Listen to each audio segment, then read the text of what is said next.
Good afternoon, everybody. Thanks so much for tuning in to 12 News at Noon. I'm Tracy Kennick. We're starting with some breaking news for you from Power City. The vote over whether or not to keep the United States Steelworkers Union at ExxonMobil has been put on pause. This morning, the National Labor Relations Board decided to impound the decertification votes, meaning no tabulation will occur today. Our 12 News reporter James Grant is live at the local union hall right now. He's been following this breaking story for us. James, why did the NLRB step in today? Yeah, Tracy, just about an hour ago, like you just mentioned, we heard from the NLRB that they decided to impound the ballots to allow more time to investigate the unfair labor practice charges filed by the local union against Exxon. Over 500 ballots were mailed in to the NLRB by locked-out Exxon workers who are also local union members.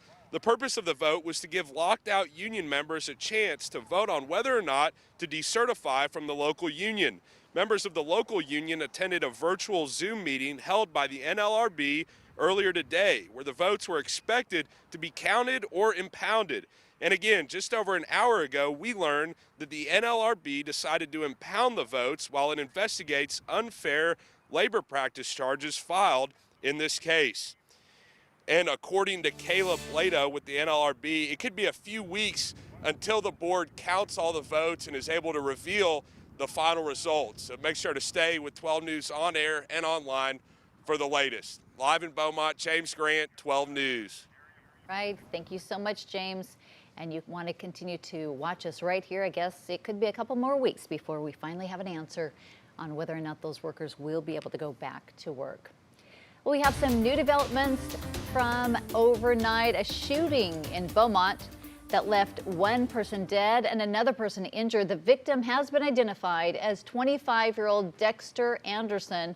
Police say it happened along the 2100 block of Willow Glen. Anderson and the other victim were inside a car when the gunfire erupted. The pair drove to a Citgo gas station in the west end of Beaumont.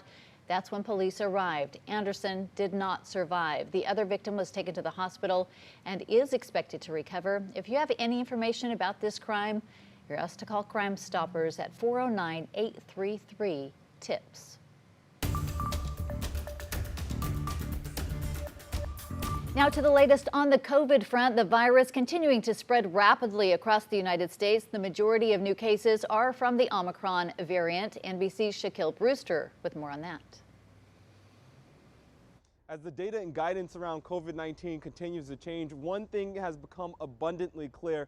More Americans are contracting this virus than ever before. Overnight, we saw the daily average of new cases broken, now exceeding more than 250,000 new cases each day in this country. So many local leaders are now resorting to pushing for testing sites like the one behind me, where they promise a response, a result to that PCR test within 28 to 48 hours. But there are new concerns based on information we got overnight from the FDA showing that some of those at-home rapid tests don't detect the Omicron variant as well as it did the Delta and the Alpha variant. Dr. Rochelle Walensky, one of the CDC directors, was on the Today Show this morning and said that that is true, and she encouraged the use of PCR tests, but said the antigen tests still do detect COVID if that is your only option. One option that we're seeing here in Chicago is that Chicago Public Schools are sending out some test kits to students, more than 150,000 test kits to students,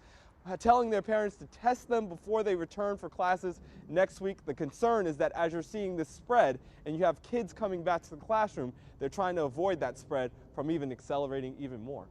In Chicago, Shaquille Brewster, NBC News.